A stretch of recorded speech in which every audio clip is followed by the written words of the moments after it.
ಎಲ್ಲರಿಗೂ ನಮಸ್ಕಾರ. Welcome back to Pedanagari foods. ನಾನು ಗೀತಾ. ಇವತ್ತಿನ ರೆಸಿಪಿ ಗಟ್ಟಿ ಬೇಳೆ ಅಥವಾ ದಾಲ್ ಅಂತ ಕರಿಬೋದು. ಇದನ್ನ ತುಂಬ ಸಿಂಪಲ್ಲಾಗಿ ಹಾಗೆ ಟೇಸ್ಟಿಯಾಗಿ ಹೇಗೆ ಮಾಡ್ಕೊಳ್ಳೋದು ಅಂತ ನೋಡೋಣ ಬನ್ನಿ. ಅದಕ್ಕೂ ಮುಂಚೆ ಯಾರಾದರೂ ನನ್ನ ಚಾನಲ್ನ ಹೊಸಬರು ನೋಡ್ತಾ ಇದ್ದರೆ ಬೇಗ ಸಬ್ಸ್ಕ್ರೈಬ್ ಮಾಡ್ಕೊಳ್ಳಿ. ಪಕ್ಕದಲ್ಲಿರೋ ಬೆಲ್ ಬಟನ್ ಒತ್ತಿ ಆಲ್ ಅಂತ ಸೆಲೆಕ್ಟ್ ಮಾಡಿ. ಅಂದರೆ ನಾನು ಯಾವಾಗ ರೆಸಿಪಿ ವಿಡಿಯೋ ಅಪ್ಲೋಡ್ ಮಾಡ್ತೀನಿ ಆವಾಗ ನಿಮ್ಗೆ ನೋಟಿಫಿಕೇಷನ್ ಬರುತ್ತೆ. ಆವಾಗ ಫಸ್ಟ್ ವಿಡಿಯೋನ ನೀವೇ ನೋಡ್ಬೋದು. ಹಾಗೆ ವಿಡಿಯೋ ಯಾರಿಗೆಲ್ಲ ಇಷ್ಟವಾಗಿರುತ್ತೆ ವಿಡಿಯೋಗೊಂದು ಲೈಕ್ ಮಾಡಿ, ವಿಡಿಯೋನ ಸ್ಕಿಪ್ ಮಾಡದೆ ಕೊನೆ ತನಕ ನೋಡಿ. ನಾನು ಇದರಲ್ಲಿ ಒಂದು 2-3 ಟಿಪ್ಸ್ಗಳನ್ನ ಹೇಳ್ಕೊಡ್ತೀನಿ. ಬನ್ನಿ ಹಾಗಿದ್ರೆ ರೆಸಿಪಿನ ಸ್ಟಾರ್ಟ್ ಮಾಡೋಣ. ಮೊದಲಿಗೆ ನಾನಿಲ್ಲಿ ಒಂದು ಕುಕ್ಕರ್ ತೊಗೊಂಡಿದ್ದೀನಿ. ಅದಕ್ಕೆ 1 ಕಪ್ಪು ತೊಗರಿಬೇಳೆನ ಹಾಕ್ಕೊಳ್ತಾ ಇದ್ದೀನಿ. ಅದಕ್ಕೆ ಸ್ವಲ್ಪ ನೀರನ್ನು ಹಾಕೊಂಡ್ಬಿಟ್ಟು ಇದನ್ನು ಚೆನ್ನಾಗಿ ವಾಶ್ ಮಾಡ್ಕೋಬೇಕು. ಒಂದು 2-3 ಸಲ ಚೆನ್ನಾಗಿ ತೊಳ್ಕೊಬೇಕು.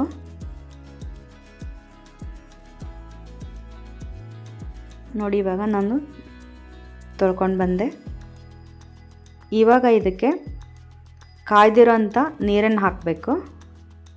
ಒಂದು ಸ್ವಲ್ಪ ಅದು ಬೇಳೆ ಮುಳುಗುವಷ್ಟು ಕಾಯಿಸಿದ ನೀರು ಹಾಕಿ ಒಂದು 10 ನಿಮಿಷ ಮುಚ್ಚಳ ಮುಚ್ಚಿ ನೆನೆಕ್ಕಿಡೋಣ. ಅಂದರೆ ಬೇಳೆ ಚೆನ್ನಾಗಿ ಬೇಯುತ್ತೆ.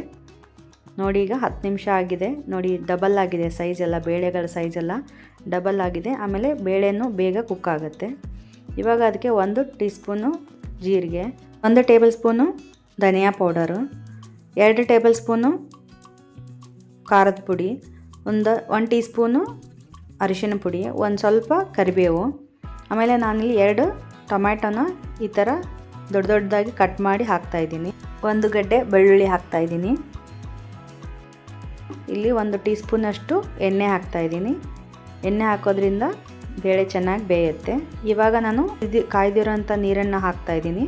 ಬೇಳೆ ಬೇಯಷ್ಟು ಕಾದಿರೋಂಥ ನೀರನ್ನು ಹಾಕಿಬಿಟ್ಟು ಅದನ್ನು ಸ್ವಲ್ಪ ಮಿಕ್ಸ್ ಮಾಡ್ತಾಯಿದ್ದೀನಿ.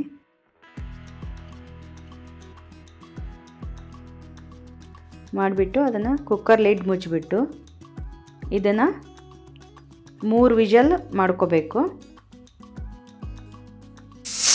ಬೇಳೆ ಚೆನ್ನಾಗಿ ಸಾಫ್ಟಾಗಿ ಬೇಯಬೇಕು. ಆ ಥರ ನೋಡ್ಕೊಂಡು ವಿಷಲ್ ಮಾಡ್ಕೊಳ್ಳಿ. ನಾನಿಲ್ಲಿ 3 ವಿಷಲ್ ಮಾಡಿಕೊಂಡೆ. ಬಿಸಿನೀರು ಹಾಕಿ ನೆನೆಯಕ್ಕೆ ಇಡೋದ್ರಿಂದ ಬೇಳೆ ಚೆನ್ನಾಗಿ ಬೇಯುತ್ತೆ. ಹಾಗೆ ಗ್ಯಾಸ್ನ ನೀವು ಸೇವ್ ಮಾಡ್ಕೋಬೋದು. ಅಂದರೆ 2-3 ವಿಷಲಲ್ಲೇ ಬೇಳೆ ಬೆಂದುಬಿಡುತ್ತೆ ನಿಮಗೆ ನೆನೆಸಿ ಮಾಡೋದ್ರಿಂದ. ಹಾಗೆ ನಾವು ಬೇಳೆ ಬೇಯಿಸ್ಬೇಕಾದ್ರೆ 1 ಟೀ ಸ್ಪೂನ್ ಆಯಿಲ್ ಹಾಕಿರೋದ್ರಿಂದ ಸ್ವೀಟಿಗೆ ಕೂಗಿಸ್ಬೇಕಾದ್ರೆ ನಿಮಗೆ ನೀರೆಲ್ಲ ಆಚೆ ಬರಲ್ಲ. ಈ ಟಿಪ್ ಇಷ್ಟವಾದರೆ ವಿಡಿಯೋಗೊಂದು ದಯವಿಟ್ಟು ಲೈಕ್ ಮಾಡಿ. ನೋಡಿ ಇವಾಗ ಕುಕ್ಕರೆಲ್ಲ ತಣ್ಣಗಾಗಿದೆ. ಓಪನ್ ಮಾಡಿ ನೋಡ್ತಾ ಇದ್ದೀನಿ. ನೋಡಿ ಬೇಳೆ ಎಲ್ಲ ಚೆನ್ನಾಗಿ ಬೆಂದಿದೆ.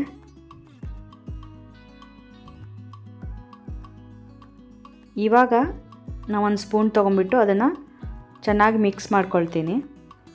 ನೋಡಿ ಜಸ್ಟ್ ಸ್ಪೂನಿಂದ ಮಿಕ್ಸ್ ಮಾಡಿದ್ರೇ ಎಲ್ಲ ಸ್ಮ್ಯಾಶ್ ಆಗೋಯ್ತು. ಆ ಥರ ಬೆಂದಿದೆ. ನೀವು ನೆನೆಸಿ ಬೇಳೆನ ಮಾಡೋದ್ರಿಂದ ತುಂಬ ಚೆನ್ನಾಗಿ ಬೇಳೆ ಬೇಯುತ್ತೆ. ಆಮೇಲೆ ಬೇಗನೆ ನೀವು 2-3 ವಿಷಲಲ್ಲಿ ಬೇಳೆನ ಚೆನ್ನಾಗಿ ಬೇಯಿಸ್ಕೋಬೋದು. ನಾನು ಇದಕ್ಕೆ ಒಂದು ಸ್ವಲ್ಪ ಮತ್ತೆ ಬಿಸಿನೀರನ್ನು ಹಾಕಿಬಿಟ್ಟು ನಂತರ 1-2 ಟೇಬಲ್ ಸ್ಪೂನಷ್ಟು ಹುಣಸೆಹಣ್ಣಿನ ರಸನೂ ಹಾಕಿದ್ದೀನಿ. ಹಾಕಿಬಿಟ್ಟು ಇದನ್ನು ಒಂದು ಸಲ ಮಿಕ್ಸ್ ಮಾಡ್ತಾಯಿದ್ದೀನಿ. ಇದು ಗಟ್ಟಿ ಬೇಳೆ ಅಲ್ವಾ, ಸ್ವಲ್ಪ ಗಟ್ಟಿಯಾಗಿರಬೇಕು. ತುಂಬ ನೀರು ಹಾಕೋಕೆ ಹೋಗಬೇಡಿ. ನೋಡಿ ಈ ಕನ್ಸಿಸ್ಟೆನ್ಸಿಲಿ ಇರಬೇಕು. ನಂತರ ನಾನು ಸ್ಟವ್ ಮೇಲೆ ಒಂದು ಪ್ಯಾನ್ ಇಟ್ಕೊಂಡಿದ್ದೀನಿ. ಅದಕ್ಕೆ 2 ಟೇಬಲ್ ಸ್ಪೂನು ಎಣ್ಣೆ ಹಾಕ್ಕೊಳ್ತಾ ಇದ್ದೀನಿ. ನಂತರ ಅದಕ್ಕೆ 1 ಟೀ ಸ್ಪೂನಷ್ಟು ಸಾಸಿವೆ ಎಲ್ಲ ಚಿಟಪಟ ಅಂದ ನಂತರ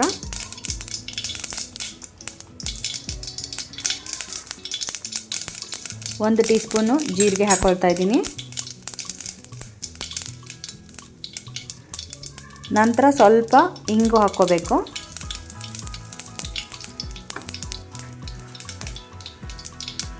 ಆಮೇಲೆ 1 ಜಜ್ಜಿದಂಥ ಬೆಳ್ಳುಳ್ಳಿ ಹಾಕ್ಕೊಳ್ತಾ ಇದ್ದೀನಿ.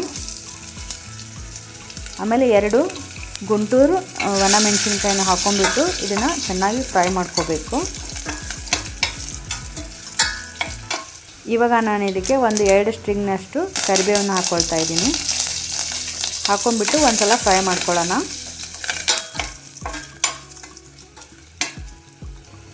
ಇವಾಗ ನಾವೇನು ಕುಕ್ ಮಾಡಿ ಇಟ್ಕೊಂಡಿದ್ವಲ್ಲ ಆ ಬೇಳೆನೂ ಹಾಕ್ತಾಯಿದ್ದೀನಿ.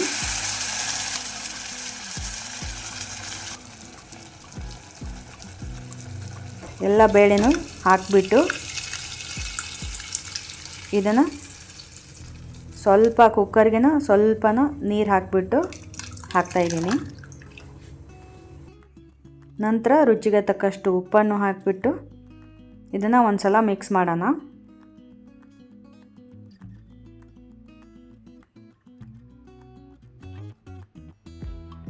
ನೋಡಿ ಇಷ್ಟು ಸ್ವಲ್ಪ ಗಟ್ಟಿ ಅನ್ನಿಸ್ತಾ ಇದೆ. ಇನ್ನೊಂದು ಸ್ವಲ್ಪ ನೀರು ಹಾಕ್ತಾಯಿದ್ದೀನಿ ನಾನು, ಯಾಕಂದರೆ ಇದು ಮತ್ತೆ ಆರಿದ ಮೇಲೆ ಸ್ವಲ್ಪ ಗಟ್ಟಿ ಆಗುತ್ತೆ. ತುಂಬ ಇವಾಗಲೇ ಗಟ್ಟಿಯಾಗಿ ಮಾಡಿಕೊಂಡ್ರೆ ಆರಿದ ಮೇಲೆ ಇನ್ನೂ ಗಟ್ಟಿಯಾಗುತ್ತೆ. ಅದಕ್ಕೆ ನಾನು ಈ ಕನ್ಸಿಸ್ಟೆನ್ಸಿಯಲ್ಲಿ ಮಾಡ್ಕೊತಾ ಇದ್ದೀನಿ. ಇದು ಇವಾಗ ಒಂದು ಕುದಿ ಬರಲಿ, ಚೆನ್ನಾಗಿ ಕುದಿಬೇಕು. ನೋಡಿ ಇವಾಗ ಬೇಳೆ ಕುದೀತಾ ಇದೆ. ನೋಡಿ ಈ ಕನ್ಸಿಸ್ಟೆನ್ಸಿಯಲ್ಲಿ ಇರಬೇಕು. ಇವಾಗ ನಾನು ಇದಕ್ಕೆ ಕೊತ್ತಂಬರಿ ಸೊಪ್ಪನ್ನು ಹಾಕ್ತಾಯಿದ್ದೀನಿ. ನಾನಿಲ್ಲಿ ಯಾವುದೇ ಮಸಾಲೆನೂ ಯೂಸ್ ಮಾಡಿಲ್ಲ, ಆದರೂ ಇದು ತುಂಬ ಟೇಸ್ಟಿಯಾಗಿ ಬರುತ್ತೆ. ಸಿಂಪಲ್ಲಾಗಿರುತ್ತೆ, ನೀವು ಬೇಗ ಒಂದು 10 ನಿಮಿಷದಲ್ಲೇ ಮಾಡ್ಕೋಬೋದು. ತುಂಬ ಟೇಸ್ಟಿಯಾಗಿರುತ್ತೆ. ನೋಡಿ ಇವಾಗ ದಾಲ್ ರೆಡಿಯಾಗಿ ಹೋಯಿತು. ಈ ಕನ್ಸಿಸ್ಟೆನ್ಸಿಯಲ್ಲಿ ಇರಬೇಕು.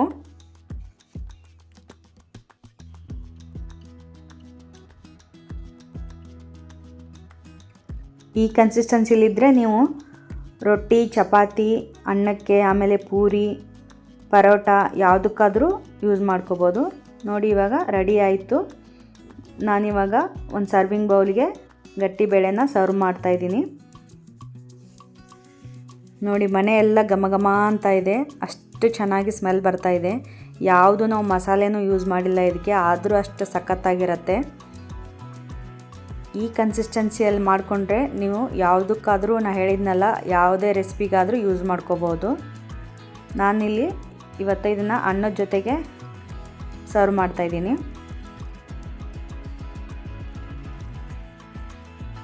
ಇದು ಇನ್ನೂ ಸ್ವಲ್ಪ ಆರಿದ ಮೇಲೆ ಇನ್ನೂ ಸ್ವಲ್ಪ ಗಟ್ಟಿಗಾಗತ್ತೆ. ಮಾಡ್ಕೋಬೇಕಾದ್ರೆ ನೀವು ಈ ಕನ್ಸಿಸ್ಟೆನ್ಸಿಯಲ್ಲಿ ಮಾಡಿಕೊಂಡ್ರೆ ಎಲ್ಲದಕ್ಕೂ ಸೂಟ್ ಆಗುತ್ತೆ. ಮೇಲೆ ಅದಕ್ಕೆ ಅನ್ನದ ಮೇಲೆ ಸ್ವಲ್ಪ ತುಪ್ಪ ಹಾಕ್ಕೊಂಡು ತಿಂತಾಯಿದ್ರೆ ವಾವ್, ಸೂಪರಾಗಿರುತ್ತೆ. ನೋಡಿದ್ರಲ್ಲ, ಸಖತ್ ಟೇಸ್ಟಿಯಾಗಿ ಹಾಗೆ ಅಷ್ಟೇ ಸಿಂಪಲ್ಲಾಗಿ ಮಾಡ್ಕೊಳ್ಳೋಂಥ ಗಟ್ಟಿಬೇಳೆ ರೆಡಿಯಾಗೋಯ್ತು. ತುಂಬ ಸಿಂಪಲ್ಲಾಗಿ ಮಾಡ್ಕೊಳ್ಳೋಂಥದ್ದು ತುಂಬಾ ರುಚಿಯಾಗಿರುತ್ತೆ. ನೀವು ಬೇಕಾದರೆ ಒಂದು ಸಲ ಟ್ರೈ ಮಾಡಿ ನೋಡಿ, ಹಾಗೆ ಹೇಗೆ ಬಂತು ಅಂತ ಕಮೆಂಟ್ ಮಾಡಿ ತಿಳಿಸಿ. ಹಾಗೆ ಈ ದಾಲ್ ಜೀರಾ ರೈಸು, ಗೀ ರೈಸು ಈ ಥರ ರೆಸಿಪಿಗಳಿಗೂ ತುಂಬ ಸೂಟೇಬಲ್ ಆಗಿರುತ್ತೆ. ಆಮೇಲೆ ವರ್ಕಿಂಗ್ ವುಮೆನ್ಸು, ಆಮೇಲೆ ಬ್ಯಾಚುಲರ್ಸಿಗೆ ಇದು ಒಳ್ಳೆ ಕ್ವಿಕ್ಕಾಗಿ ಆಗುವಂಥ ರೆಸಿಪಿ. ಟೇಸ್ಟ್ ಕೂಡ ಅಷ್ಟೇ ಅದ್ಭುತವಾಗಿರುತ್ತೆ. ನೋಡಿದ್ರಲ್ಲ ಇವತ್ತಿನ ರೆಸಿಪಿ. ಯಾರಿಗೆಲ್ಲ ಈ ವಿಡಿಯೋ ಇಷ್ಟವಾಗಿರುತ್ತೆ, ವಿಡಿಯೋಗೊಂದು ಲೈಕ್ ಮಾಡಿ, ಹಾಗೆ ನಿಮ್ಮ ಫ್ರೆಂಡ್ಸ್ ಆ್ಯಂಡ್ ಫ್ಯಾಮ್ಲಿಗೆ ವಿಡಿಯೋನ ಶೇರ್ ಮಾಡಿ. ಮತ್ತೊಂದು ಇಂಟ್ರೆಸ್ಟಿಂಗ್ ರೆಸಿಪಿಯೊಂದಿಗೆ ಮತ್ತೆ ಬರ್ತೀನಿ. ಅಲ್ಲಿವರೆಗೂ take care, bye. Thanks for watching.